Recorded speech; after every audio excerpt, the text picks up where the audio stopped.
और इस वक्त की सबसे बड़ी खबर अमेरिका से, जिस पर लगातार हम आपको अपडेट्स दिखा रहे हैं। न्यूयॉर्क के ब्रुकलिन में आतंकी हमला, ब्रुकलिन सबवे स्टेशन में धमाके में 13 लोग घायल। गैस मास्क पहनकर आया था आतंकी। न्यूयॉर्क में सभी स्कूल बंद किए गए। ब्रुकलिन से मैनहट्टन की ट्रेन सेवा बंद की गई। गैस मास्क पहनकर आए थे हमलावर। न्यूयॉर्क मैनहट्टन तक सभी मेट्रो स्टेशन, तमाम ट्रेनें रोकी गईं। न्यूयॉर्क के सभी कॉलेज बंद किए गए। इस धमाके में 13 लोगों के घायल होने की खबर है।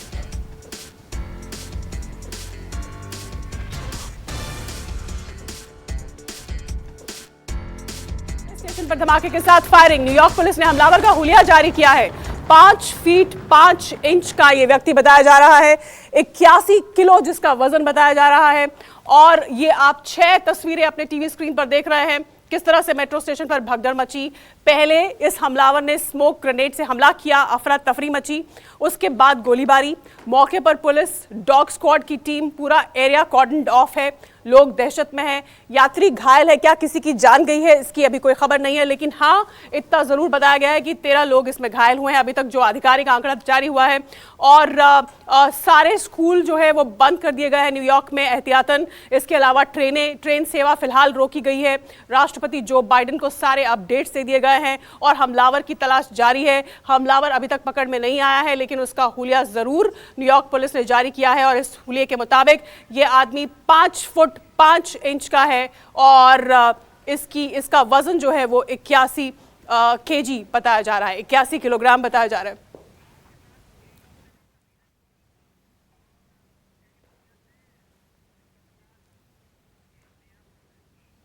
और हमारे साथ इस वक्त न्यूयॉर्क से डॉक्टर धीरज कौल जुड़ गए हैं और कैलिफोर्निया से नेहा पंत हमारी वरिष्ठ पत्रकार हमारे साथ जुड़ी हुई है। सबसे पहले मैं नेहा के पास चलूंगी। नेहा, ये बताइए कि अब तक अपडेट ये आ रहा है कि आदमी 5 फुट 5 इंच का है, इस आदमी का वेट 81 केजी है। इसके अलावा और कोई डिटेल्स आए हैं? धरपकड़ तो जारी है, लेकिन अभी तक ये शख्स पकड़ में नहीं आया है। क्या ये लोन वुल्फ था, अकेला था, या इसके साथ और भी लोग हो सकते हैं? किस तरह की खबरें निकल कर आ रही हैं? देखिए शीतल, इसमें अभी दोनों संभावना है कि ये एक या तो ये इंटरनल टेररिस्ट अटैक भी हो सकता है या फिर ये एक लोन वुल्फ अटैक भी हो सकता है, क्योंकि आप इस बारे में जिस तरीके से बता रहे हैं कि ये जो पर्सन है ये जिस तरीके से अंदर घुसा, लोगों में असिमिलेट हुआ, तो उससे ये जाहिर तौर पे है कि ये पूरी प्लानिंग के साथ इसने किया है। इसको पता था ये क्या करने वाला है, कैसे करने वाला है, कब करने वाला है। तो सबसे बड़ा सवाल अब यहाँ पर यही खड़ा होता है कि इधर या तो ये एक बहुत बड़ा टेररिस्ट अटैक है जो न्यूयॉर्क में हुआ है, या तो ये वही जो हम आए दिन यहाँ पर यूनाइटेड स्टेट्स में फेस कर रहे हैं, गन वायलेंस, उसका नतीजा है। क्योंकि जहां मैं जिस एरिया से मैं हूँ, सैक्रामेंटो, वहां अभी रिसेंटली ही गैंग वॉर हुआ है, गन वायलेंस हुआ है, जिसमें पुलिस मात्र 2 मिनट की दूरी पे थी और उनको रिस्पॉन्स करते करते इतना टाइम लग गया जिसमें 6 लोगों की जान मौके पे ही चली गई।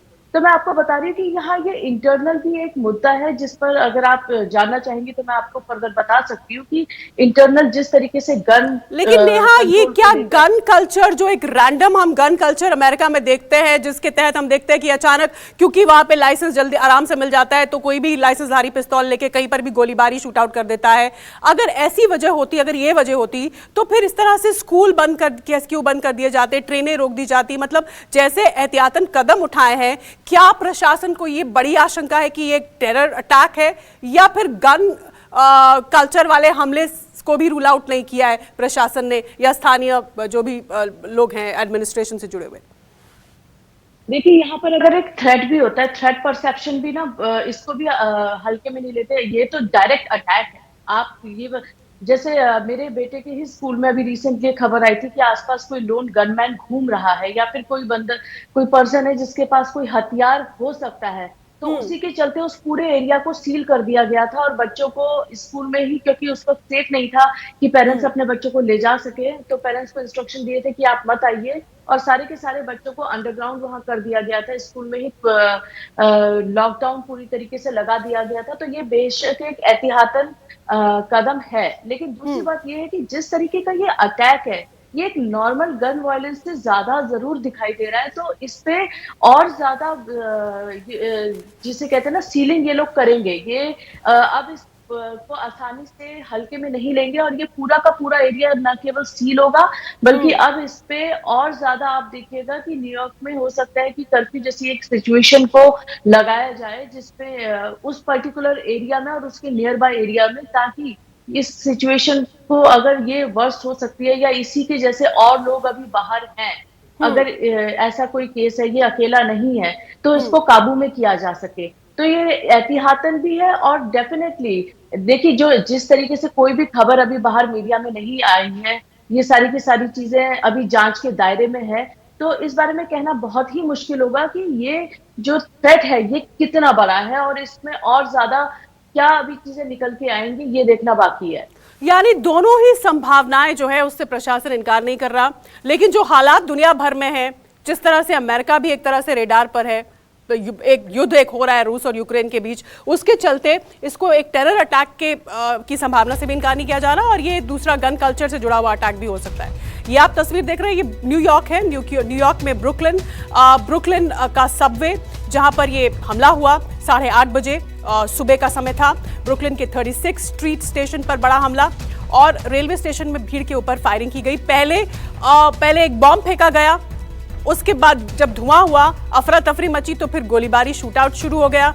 और ये व्यक्ति जो था, ये ऑरेंज कॉस्ट्यूम में था, जो कि वहां पर जो मेट्रो से जुड़ा हुआ स्टाफ होता है, जिस तरह के वो कपड़े पहनते हैं, उस वेशभूषा में ये आया हुआ था, इसलिए आराम से घुस गया, किसी की पकड़ में नहीं आया। लेकिन वो अमेरिका, वो न्यूयॉर्क, जहां पहले एक हमला हो चुका है, जिसके सबवे में परिंदा भी पर नहीं मार सकता, सिक्योरिटी एकदम चाक चौबंद होती है, वहां पर ये व्यक्ति अगर आया तो कैसे आया? क्या ये कोई स्थानीय था? क्या ये कोई बाहरी था? क्योंकि ये मेट्रो स्टाफ की ऑरेंज यूनिफॉर्म में था, उसी तरह के कपड़े से पहने हुए थे, तो शायद ये अपने आप को बचाकर निकाल पाने में कामयाब हो गया होगा, और इसीलिए हमला करने में भी, को अंजाम देने में भी कामयाब हो गया होगा। लेकिन क्या ये अकेला था, लोन वुल्फ था, या इसके और भी साथी थे? और अगर थे, क्योंकि ये अभी भी पकड़ से बाहर है, पकड़ में नहीं आया है, ये सबसे ज्यादा खतरनाक और खौफनाक बात है कि अभी भी पकड़ में नहीं आया है। इस हमले से जुड़ी 10 बड़ी बातें हम आपको अब एक बार फिर से दिखाते हैं। ब्रुकलिन के 36 स्ट्रीट स्टेशन पर बड़ा हमला, आप लगातार मैप पर देख रहे हैं, ये न्यूयॉर्क है, ब्रुकलिन है, और ब्रुकलिन में वहां पर एक सबवे स्टेशन, ट्रेन स्टेशन, जहां पर एक व्यक्ति आया, उसने गैस मास्क पहना हुआ था, उसने बम पहले फेंका, स्मोक बॉम्ब, उसके बाद वहां पर अफरा तफरी हो गई, उससे जो धुआं पैदा हुआ उसके चलते लोग आनन फानन भागने लगे। तस्वीरें लगातार हम आपको न्यूज़ 24 पर दिखा रहे हैं, और उसके बाद उसने शूट आउट शुरू किया, 13 लोग इसमें घायल हुए। अब ये लोग जो क्या किसी की जान भी गई है? अभी इस बारे में किसी ने कोई पुष्टि नहीं किया आधिकारिक तौर पर, लेकिन 13 लोग जो है वो घायल हैं, ऐसा अमेरिका के तमाम अखबार और टीवी स्टेशन बता रहे हैं। किसी ने अभी किसी की जान जाने की अभी बात नहीं कही है, खबर नहीं है। और क्या ये अकेला था या इसके साथ और भी लोग थे, इसका कुछ पता नहीं है, अभी आता पता नहीं है। और इसने मास्क पहन रखा था। नेहा पंत हमारे साथ कैलिफोर्निया से जुड़ी हुई है, पत्रकार नेहा। आप बता रही थी कि दोनों ही संभावनाएं हैं, ये एक सरफिरा भी हो सकता है, क्योंकि अमेरिका में ऐसी घटनाएं हमने देखी हैं, कोई भी पिस्तौल लेके, लाइसेंस आराम से मिलता है, कहीं भी घुस जाता है पिस्तौल, स्कूलों में भी ऐसी घटनाएं होती हैं। ये सरफिरा भी हो सकता है, ये आतंकी भी हो सकता है। अभी तक जो डिटेल्स आई है वो ये कि 5 फुट 5 इंच का आदमी है, और 81 किलो इसका वजन है। अब अगर हम अमेरिकी लोगों की कदकाठी देखें तो 5 फुट 5 इंच एवरेज हाइट नहीं होती अमेरिकन की, लेकिन बहुत सारे प्रवासी लोग भी वहां पर होते हैं। जी बिल्कुल, देखिए ऐसा है, न्यूयॉर्क अपने आप में अगर आप देखें तो इतना ज्यादा डाइवर्स है, जिसमें हर दुनिया के हर कोने के लोग न्यूयॉर्क में आपको मिल जाएंगे। और न्यूयॉर्क बेसिकली एक तरह से देखें तो बहुत ज्यादा इमिग्रेंट फ्रेंडली स्टेट भी है, डेमोक्रेटिक स्टेट है, जहां कल्चर बिल्कुल अलग है। तो इस जो व्यक्ति का कॉमन लोगों के साथ असिमुलेट होना बहुत ही सरल है, क्योंकि आप जैसे आपने कहा कि ये एक ऑरेंज जंपसूट में था, तो ये भाई कभी भी वो जंपसूट उतार के आप फेंके तो आप पहचान में थोड़ी ना आएंगे। आप कितने और आम अमेरिकी नागरिक या आम अमेरिकी प्रवासियों की तरह ही आप नजर आएंगे। लेकिन यहीं पर ये सबसे बड़ा मुद्दा यही उठता है ना कि यहाँ पर देखिए, कई स्टेट में जैसे कुछ डेमोक्रेटिक कैंडिडेट्स ने अपना चुनावी मुद्दा बनाया था कि हम पुलिस को डिफंड करेंगे, अब पुलिस को डिफंडिंग क्या है कि भाई पुलिस तो डिफंडिंग होगी कि पुलिस के प्रशासन को आप फंडिंग उनकी धीरे धीरे इतनी कम करते जाएंगे कि उनको अपने सुरक्षा में उनको कई चीजों में कटौती करनी पड़ेगी। यानी कि जितने सिक्योरिटी पर्सनल वो प्रोवाइड कर सकते हैं उनके पास उतना पैसा ही नहीं होगा कि उनको अपने रिसोर्सेस को प्रिजर्व करके रखना पड़ेगा। तो ये एक बहुत बड़ी समस्या है कि आपने सिक्योरिटी को इतना लचर कर दिया है, प्लस आपने कई जो कानून थे, जैसे यहाँ अमेरिकन पुलिस बहुत ही एब्रेसिव होती है,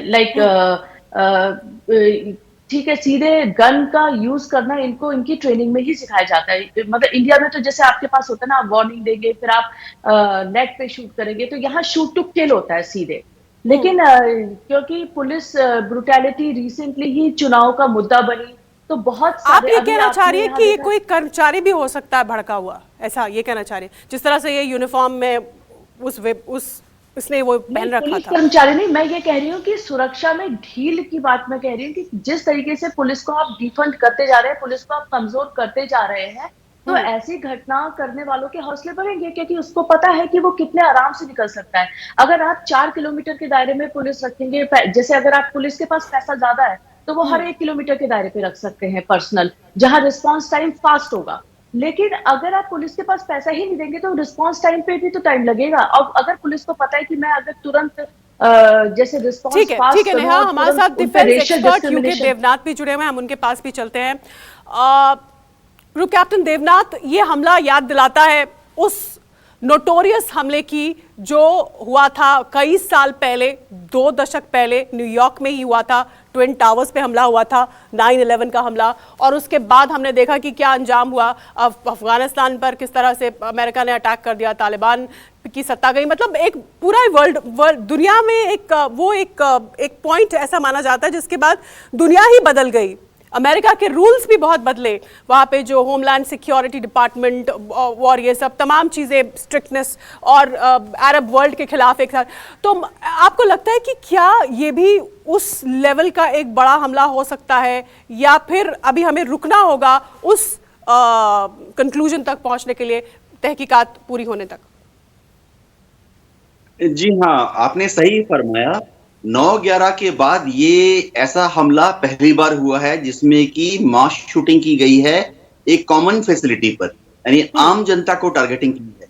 अभी हमारे मित्र सहयोगी बात कर रहे थे गन कल्चर की। अमेरिका में आमतौर पे गन कल्चर ऑफिस में गन फायरिंग की ऑकरेंसेस होती है, या स्कूल्स में टीनेज बच्चों ने गन फायरिंग की होती है, ऐसा हमने सुना था। जी। आज की जो घटना हुई है ये लोन वुल्फ अटैक हो सकता है, रिलीजियस से शायद कनेक्टेड ना हो, क्योंकि किसी ने भी उसके बाद कोई जिहादी नारा या रिलीजियस कलेक्टेड नारा नहीं लगाया।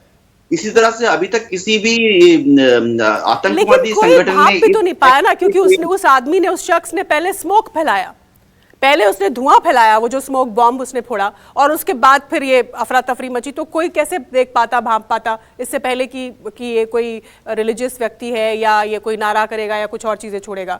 इतना ज्यादा धुआं वहां पर हो गया, कोई देख ही नहीं पाया। हाँ, आमतौर पर क्या होता है कि अगर वो, जैसे मैं धर्म का नाम नहीं लूंगा, वो अपने रिलीजियस नारे से जोर से एक उन्माद फैलाने की कोशिश करते हैं, भय फैलाने की कोशिश करते हैं, और ऐसा कुछ नारा सुना नहीं गया उसके बाद। हाँ, उसने स्मोक बॉम्ब या स्मोक ग्रेनेड का इस्तेमाल किया, उसने डेफिनेटली खूब अच्छी प्लानिंग की थी।